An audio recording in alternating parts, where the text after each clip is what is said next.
Hey everybody, welcome back. It's Big Poppa T-Mo. We are continuing on with our No Man's Sky gameplay for the beginners, and we are currently in a cave underground processing some materials so that we can free up some inventory space. Pretty much a non-stop problem in this game, especially early on. You just don't have the inventory space to do all the things that I like to do. One of the problems I had with World of Warcraft and other games is that I just didn't have a place to store stuff. I'm a bit of a pack rat. I pick up a lot of things, but No Man's Sky, you actually are required a bunch of different materials to do a bunch of these tasks. We needed a bunch of chromatic metal. We needed a bunch of carbon nanotubes. We needed all sorts of stuff. So you end up carrying around a lot of junk in the trunk. Let's see if there's anything else. We could do the tetracobalt, but that's actually going to take up more stacks than it currently is. The tetracobalt is a pretty good um, stacking device because it's 125 to 1. So if we do 5 of them, we end up with 625. That's 2 stacks, 3 stacks. And we don't have that. So we're going to leave that alone. What we're going to do though is we're going to rearrange things just a little bit. I'm going to put that all like so. And then we're going to move this mortite over here and the coprite. There is a big critter walking around directly above us. That's why the screen keeps shaking. And we have... Let's see, we need to go to our terrain manipulator, and we're going to blow a hole up to the surface.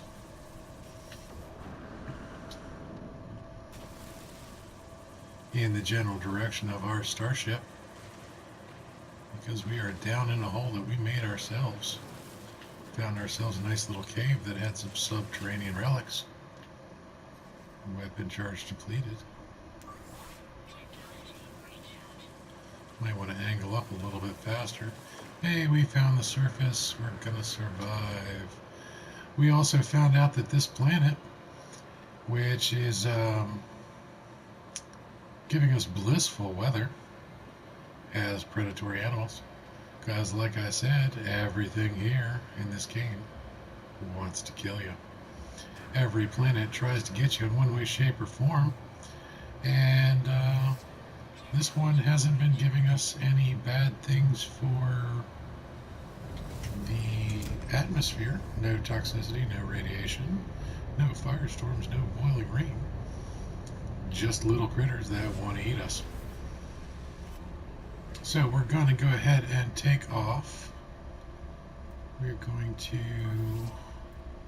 recharge our launch fuel with uranium, not the launch fuel.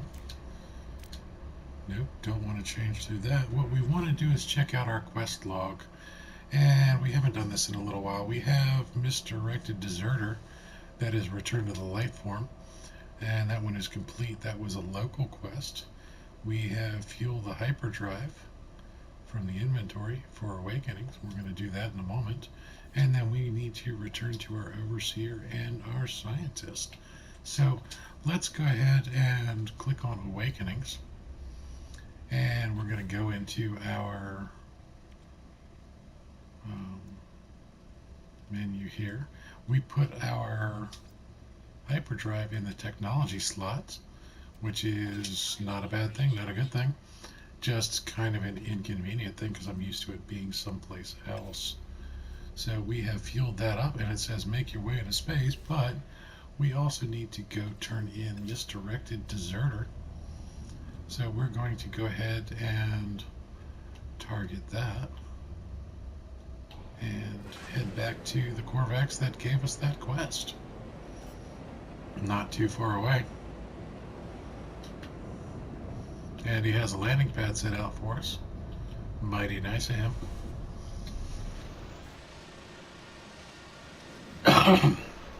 Excuse me.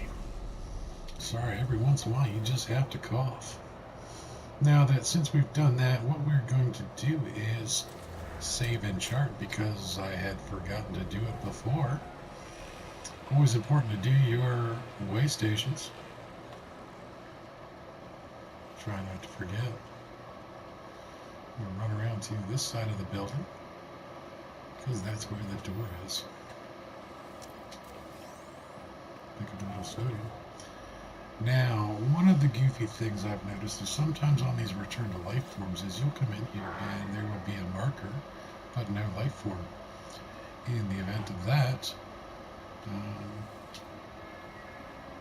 sometimes I've actually had to just drop the quest because I couldn't get it to work.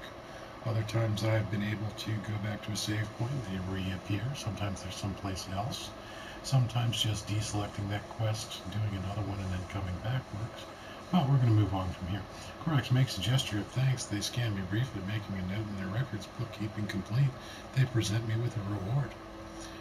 I have been given 93 nanite lessons and be credited to my account. My increase with the Viking has increased. Apparently he works for somebody else. Now, we have a couple interesting things going on this planet, and I'm going to show you what we got. We've got a drop pod over here. We have buried technology module. We have metal fingers. I've been wanting to show you guys metal fingers for a while, so let's go do that real quick. I stand corrected. We don't have an advanced mining laser. Can't do the metal fingers. So that's probably why I wanted to show you for so long. We've had the floating crystals in the past, and the metal fingers now pop up. But that just doesn't work because we don't have the adequate technology to do it. So what we're going to do is we're going to focus on this monolith here. Target that.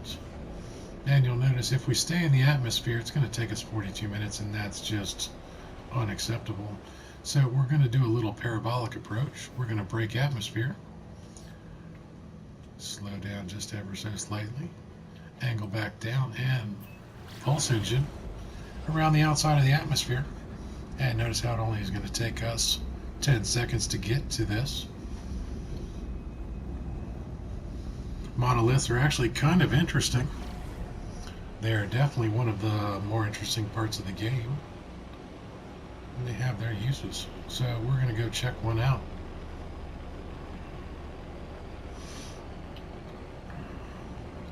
Now that we've gotten back in the atmosphere, it's going to take us a little bit longer. Also, especially since I didn't have my finger on the accelerator. We're going to go ahead and slow down. What do we got going on over here? We have Star Bramble. What is that? Okay, what we're going to do is change our perspective. Not only do we have a monolith, we have ancient ruins right here. So we're going to land here first, because this was unexpected.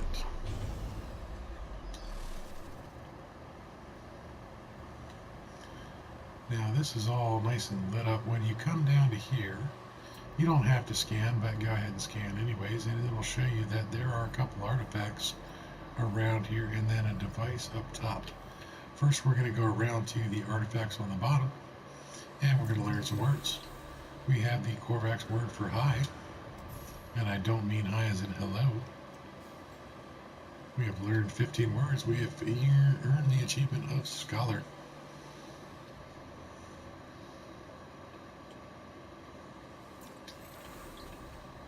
Korvax word for time, and the Korvax word for sacred. So just on this one thing, we learned 3 new words. There is an ancient ruin off planet.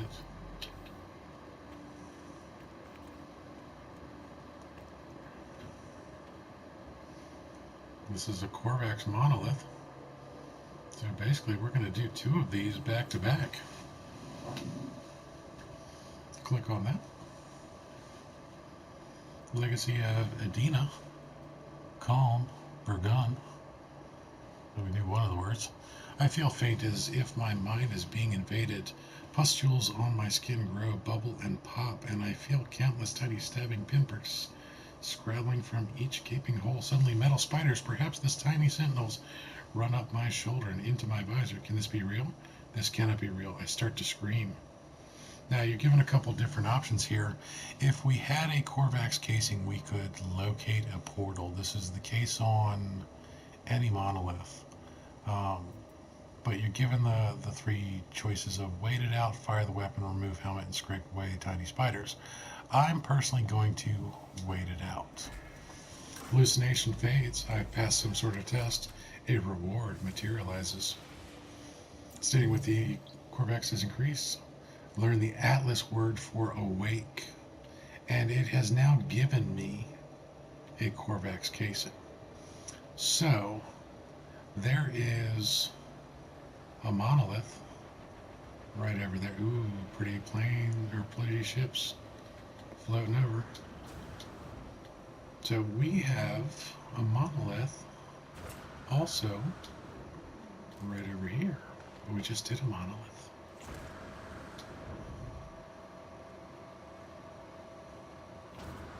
Interesting. I've never seen those two that close either. Like I said, you all apparently are my lucky charm. I'm gonna reload the bolt caster. Don't need it, but better to have it ready.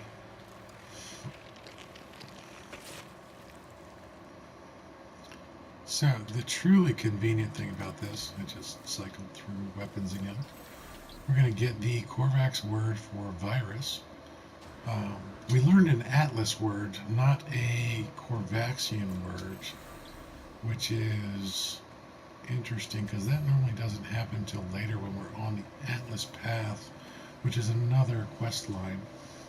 We've earned fluent, learned 20 words, and we got another one yet to go.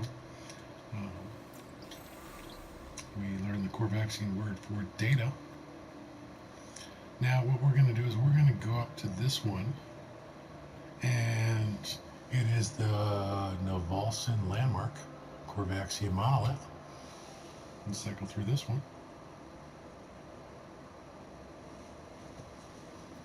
Korvax echoes, push, blah blah, traveler, Korvax echoes, blah blah, blah blah. Don't know enough of the words. Tiny floating tetrahedrons emerge from the planet's surface and surround me. Try to wave them away with my multi-tool, but each time they swarm closer to it, as if attracted to it somehow. I raise my multi-tool and they shimmer blue as they dart this way and that, closer and closer. They are within touching distance of my multi-tool. They make one final surge. We can either let them in, escape the tetrahedron cloud, or, since we just got a Korvax casing, locate a portal. Since this is a beginner's guide, I'm going to go ahead and locate a portal for you guys. Energy surge detected. Portal ley line located.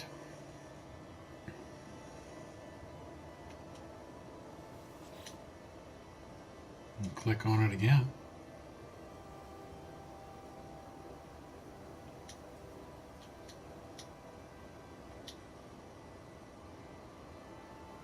And now we get to run through this a second time. That's also strange. I'm going to go ahead and let the tetrahedrons in. My multi-tool glows bright blue. I have a new technology. New technology discovered, advanced mining laser. We don't have to buy that blueprint. We just got that for free. Excellent. Carbon nanotubes, hermetic seal, and technology module. We're going to get some Korvaxian and Atlas word for witness. Excellent. So we can warp to another system.